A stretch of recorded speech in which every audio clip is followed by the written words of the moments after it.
The question is to find the derivative of the function. This function is product of two functions, e to the 2x and tangent 5x. So to find the derivative of this function, we have to apply the product rule. Remember, if we have y is equal to product of two functions, then its derivative is equal to f prime g plus f g prime. So derivative of this function, y prime is equal to derivative of e to the 2x. So e to the 2x times derivative of 2x. That's the chain rule, right? And leave this function alone.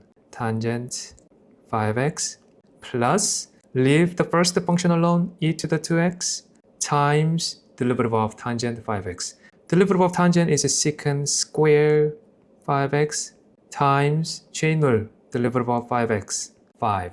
So that's going to be equal to 2e to the 2x tangent 5x plus 5e to the 2x secant square 5x.